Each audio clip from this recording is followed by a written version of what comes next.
Greetings and welcome to Flanigan's Ecologic. I am your host, Ted Flanigan, and today I'm joined by Brian Thurston, a good friend of mine. He is truly an environmental entrepreneur.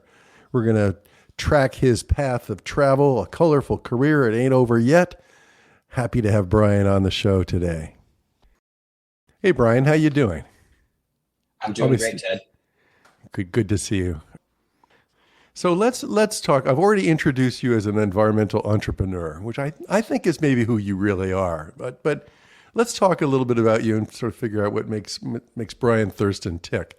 Born and raised, you are a SoCal beach surfer dude, right? Correct. Yeah, I was born in Torrance, California, but raised and grew up, and still live in the South Bay. I grew up in a town called Manhattan Beach, and I now live in a town called Hermosa Beach, which is right next to it. My parents are neither one of are California natives. My dad came from New Jersey in the 60s, brought out west by a job, and my mom also came to California in the 60s, but she came from Sweden. I guess first generation California, but lived here other than a couple stints with work and school. Lived here my whole life. And I grew up in an apartment building in New York City, and so I can't imagine growing up and being being surfing. But you had that life, right? I mean, surfing was and still is, and we'll talk more about your board position at Sustainable Surf. But surfing and the beach has been a big part of your life, right? Fair to say? Yeah, 100%. And I mean, it's probably a big inspiration as to how I ended up in the field that you and I both work in. I grew up on the beach my whole life, surrounded by sports, surfing, bodyboarding, body surfing, swimming. I lived in the ocean, all throughout the year.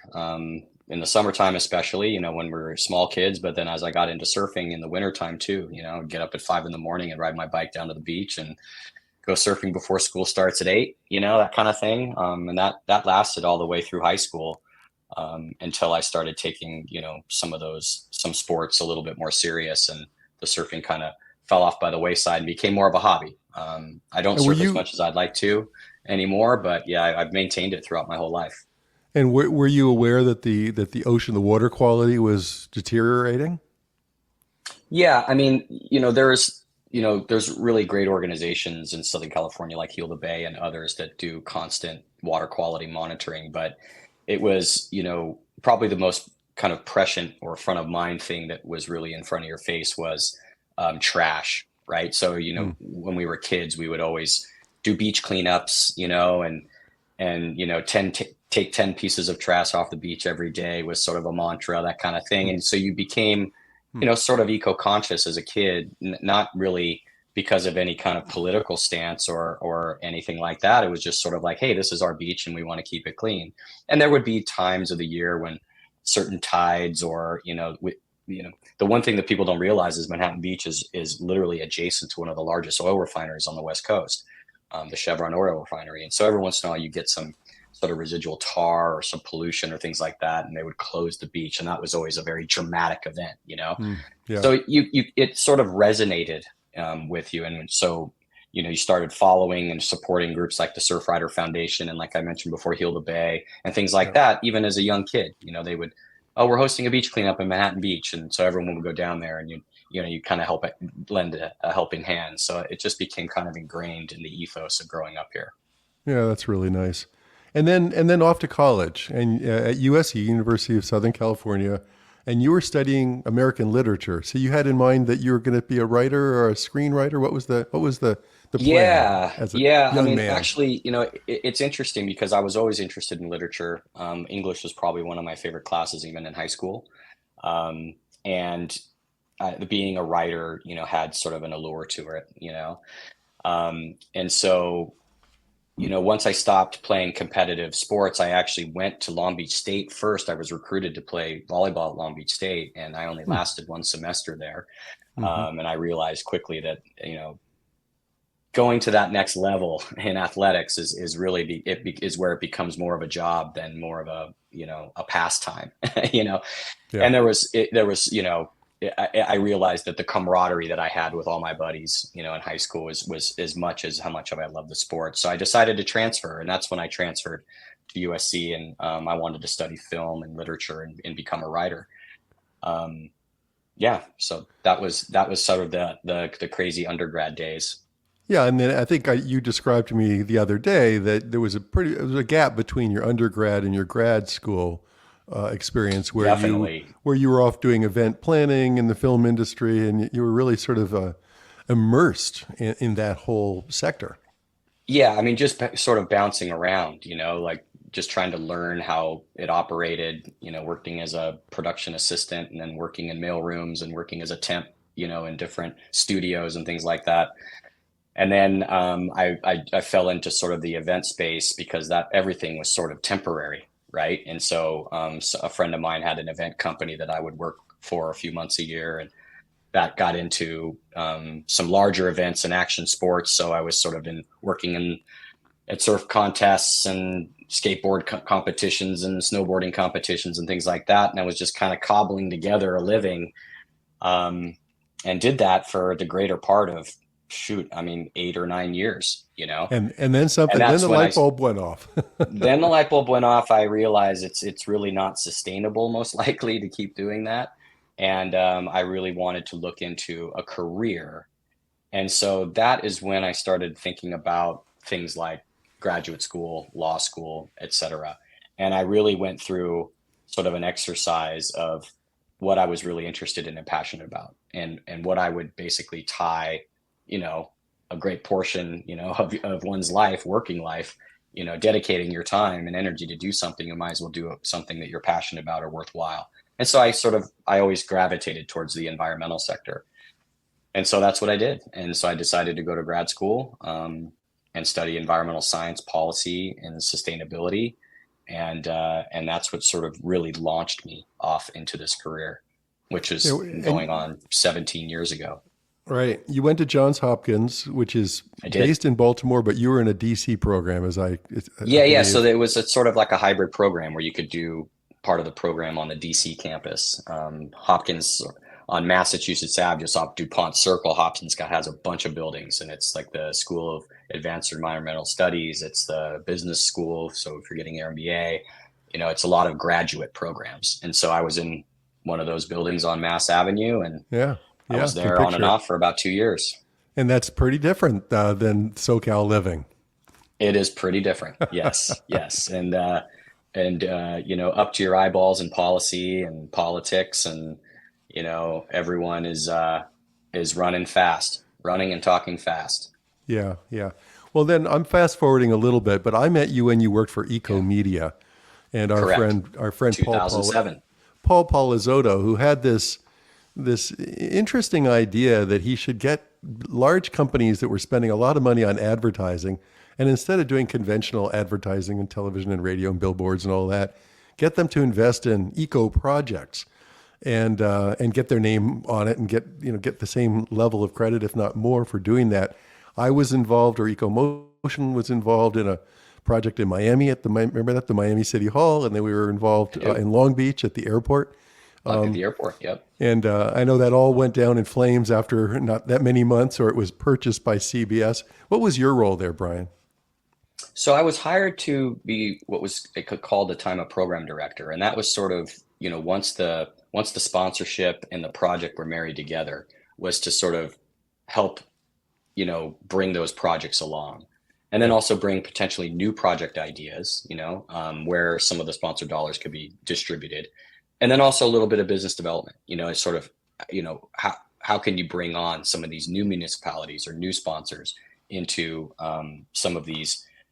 Really, they were kind of education and outreach projects when you break them down. They yeah, were sort of like, okay, how can we do demonstration projects in high traffic areas to sort of educate the public, whether it was, consumers or customers or travelers or whomever, right, in a public space.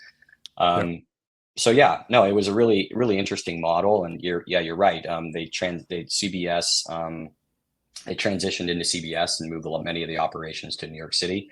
And I was obviously based on the West Coast, so I was off and running, thrown into all kinds of interesting consulting, opportunities and things like that. And I think that's kind of where maybe the entrepreneurial piece or that entrepreneurial spirit, really kicked in. It was really out of necessity. Yeah. Yeah. Well, I know you did some work with the Los Angeles Community College District and Metro, Yeah.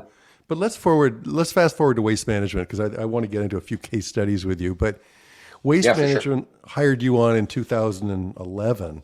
And Right. I remember hearing that you went to Waste Management. I thought, oh my God, Brian Thurston's going to Waste Management. Huge operation. I thought of it as being very conservative at the time, but tell me about how did you fit in there? Yeah, so it's interesting. I heard about the role with a gal that I actually went to grad school with. She was working with WM at the time, and I would have never even probably known about this position if it wasn't for her. So I have to thank her for that, and I have many times over the years. But yeah, it was a really interesting role. WM at the time, and still does. I think it's gone through a few iterations in what it's called, but at the time they had an organization within the larger sort of WM ecosystem called Sustainability Services. And so I was hired on to be a business development manager, sort of everything west of Texas. Originally, it was sort of geographical. Yeah. And that was really working with existing WM customers and new customers in all of their different segments of business, whether it's public sector, private sector, what have you, to look at how sustainability innovation, through usually their lens of recycling or material management, but it started to grow a little bit beyond that into energy and other impact areas. But how they could sort of leverage the breadth and depth and the size, like as you mentioned, of WM, to create new solutions and better value propositions for their customers. And so this is sort of in the beginning of zero to landfill, zero waste, consulting, zero waste events, things like that. And so the consulting team at WM was really kind of at the forefront of stuff like that. Definitely within the large waste and recycling companies, there was, a lot of consulting going on and things like that in the private sector doing similar things, but no one really adopted it at that scale other than WM at the time. Now I think many of them are doing similar things. It's interesting to think. I mean, I think of Waste Management as being a trash hauling company.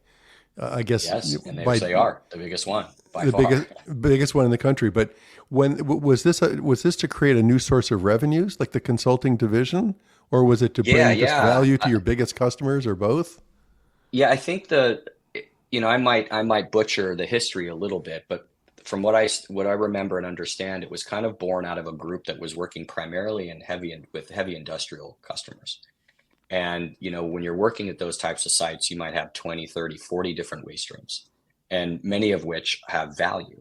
So there's steels and plastics and, and all wood and all these kinds of things. So rather than landfill everything, corporate initiatives, even all the way back to 2011, we're pushing towards more sustainability. So it's sort of like, okay, let's take our industrial site zero landfill and then hopefully zero waste at some point. That's obviously a lot more complex, but so that was sort of the impetus behind it. And I think they really cornered the market for a little while, and then it became, industry standard, and they had a lot of competition. But it was a pretty dynamic team. It was a few hundred people at the time within an organization with upwards of 50,000 people. But a lot of revenue drove through that division. So it was relatively high profile.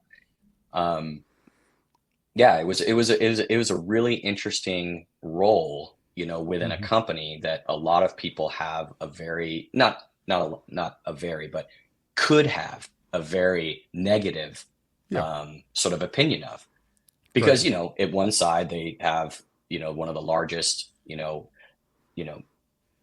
private fleets of heavy duty trucks, Yep. but also conversely one of the largest renewable fuel fleets in the country, but they also the largest owner of landfills, right? And that landfills are what they are, so I think they were really at the forefront of trying to sort of make a difference at that world. And now many of them have come along.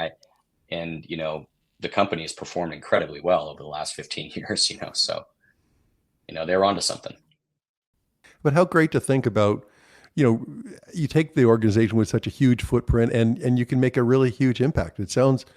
Do you happen to know what the diversion rate sort of went from, or, what the percentage of solid waste now that is diverted by waste management? Was that a metric that was commonly used, or no?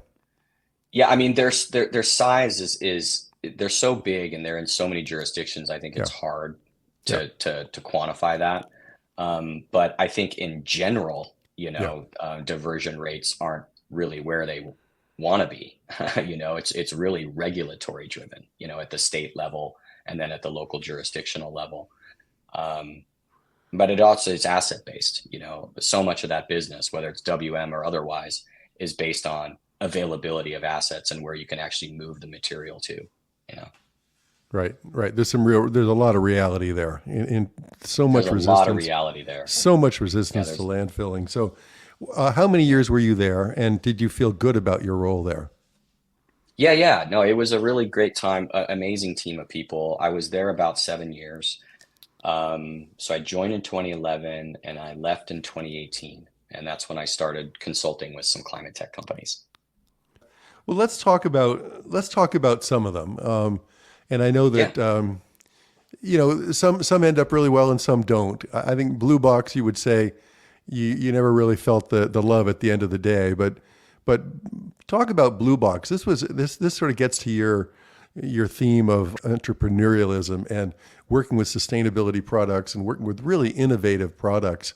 Blue Box was this kind of, I don't know, magical treatment of HVAC filters that would clean them in an environmentally sustainable way and cause all sorts of energy savings.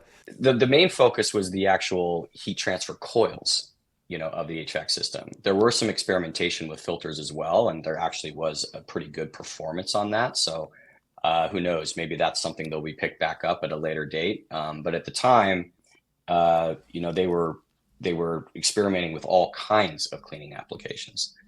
And I worked and supported them for a long time as an advisor for a time, and then really as a paid consultant for a time, to really do a couple of things, to obviously expand market share and bring them to market, but also to sort of prove the sustainability metrics and the impact that it could have. Energy efficiency is one of them. It's the biggest one. And so, there were several, exercises that went through from like a measurement and verification standpoint, working with different utilities and different markets and places around the country to actually prove some of the assumptions that were made by creating efficiency around this process. And it is an incredible process, and Blue Box is still, going. I'm no longer affiliated with them, but they are still, in the marketplace. And to my knowledge, really the only solution that takes this type of approach of really improving the efficiency of equipment that it's just like, you buy a car, right? And the minute you drive a new car off the lot, it loses a certain amount of its value and useful life. An air conditioning unit at the commercial level, really at the residential level too, is no different. And unless you have certain kind of really good maintenance and, you do certain things to it, it just loses its efficiency over time.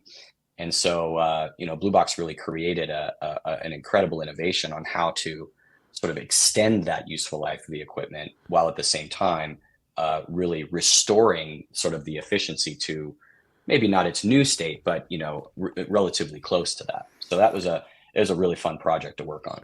Yeah, I'm glad you reeled me in there. I clarified it wasn't the filters, it was the coils, and the coils are often just neglected, right? I mean, there's Definitely no simple way of cleaning a commercial building's coils without shutting everything down and spraying around all sorts of toxic chemicals, and it's a mess. Yeah, it's kind of a design problem. It's the way that they're designed to function and to do the job that they're doing is also, it lends itself to not really a high level of cleanability. What I mean? Right. Just the nature of the design of those HVAC systems are really difficult to clean.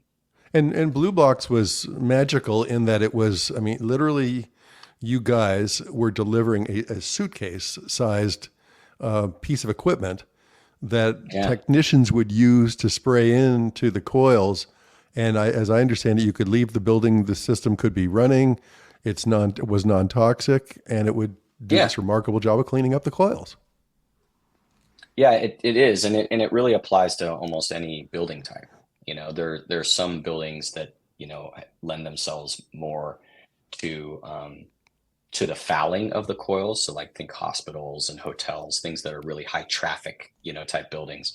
Those types of systems can get dirty faster. Yeah.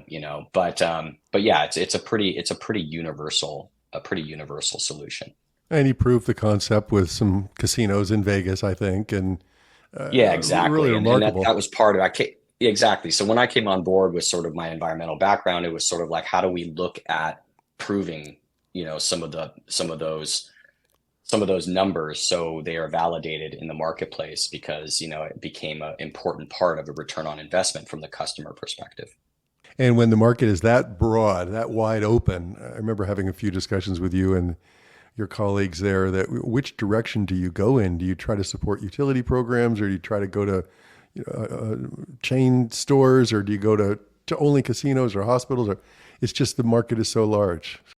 To kind of come full circle on that, that's sort of the conundrum of many founders that have different technologies in climate tech, right? Mm-hmm. When I left WM, I was working with several companies in different areas, and they all had their different sets of challenges.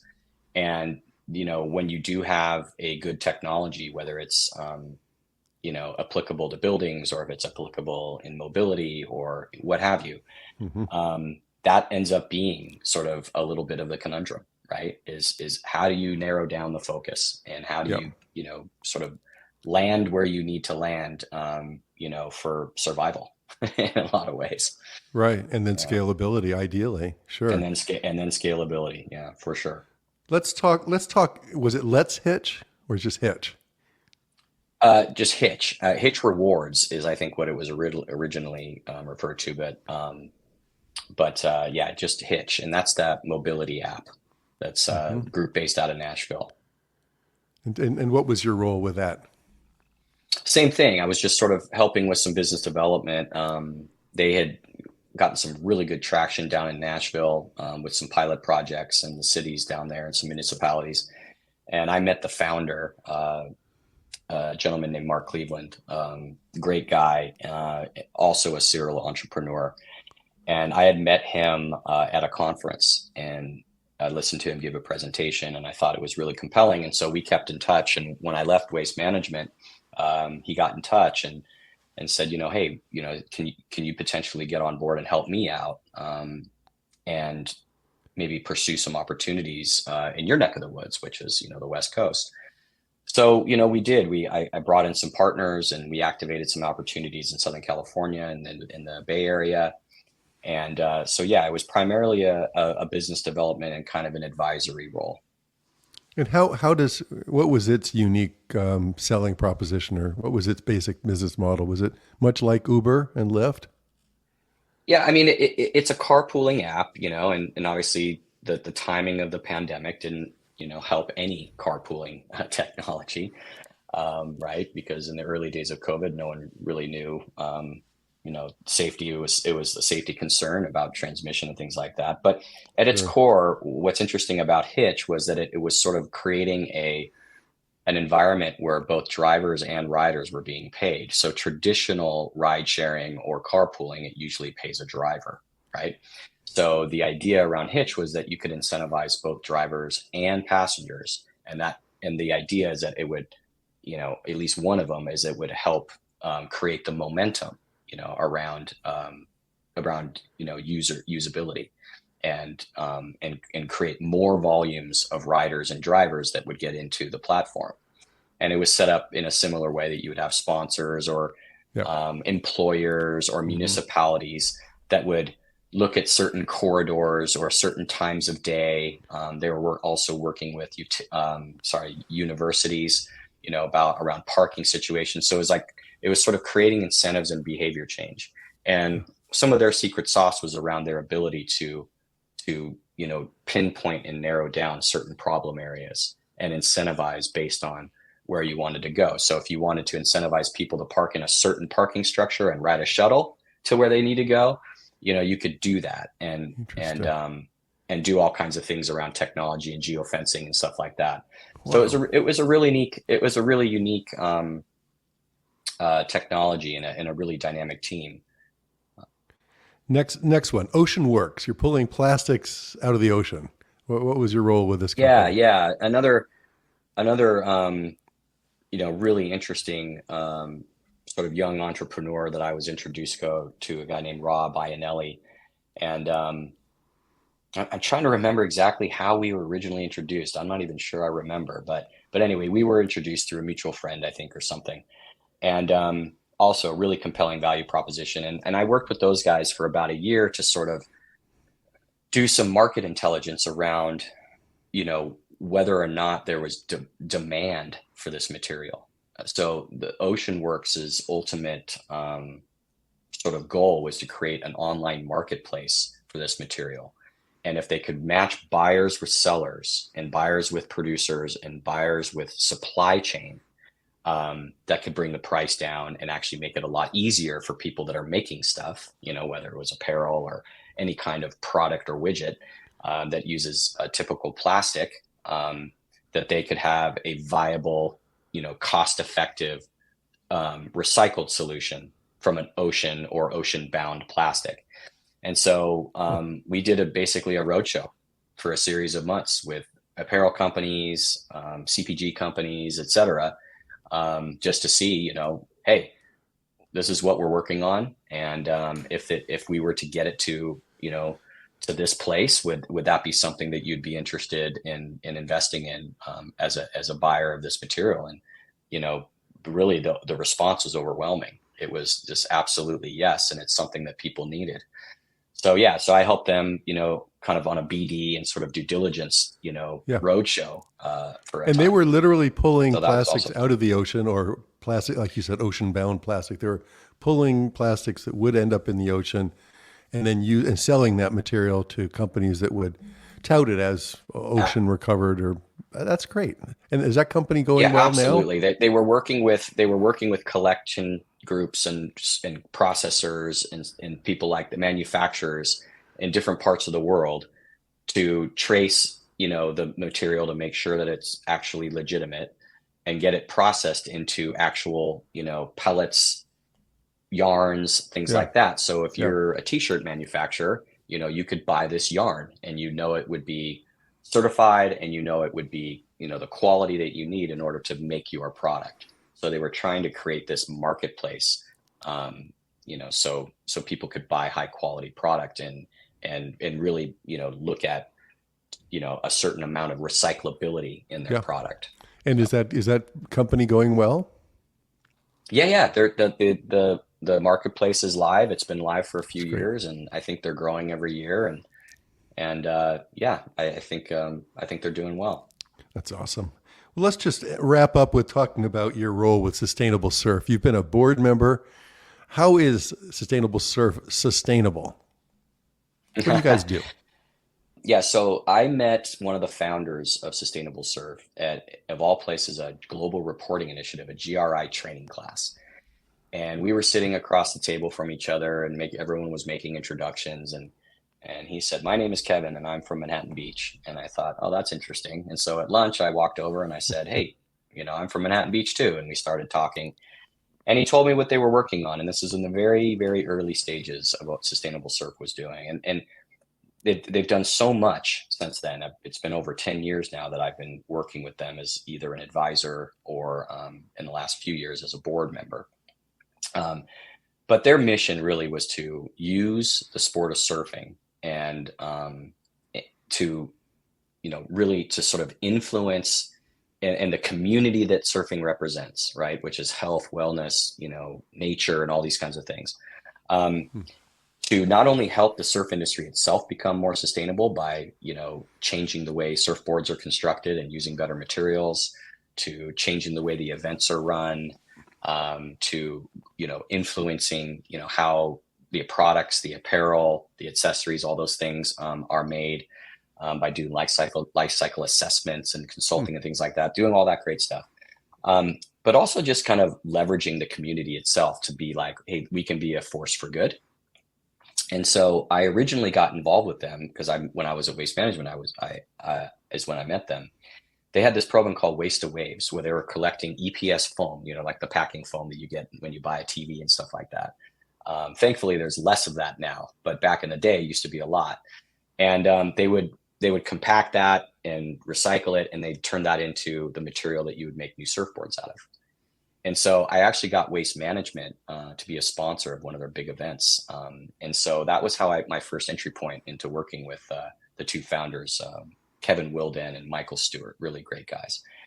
And so, yeah, that was the beginning. And then so it just sort of iterated over time. And, now they're doing some incredible stuff around biodiversity and coastal restoration programs, and with coral reefs and kelp beds and carbon sequestration. And I mean, it's really cutting edge stuff that they're doing.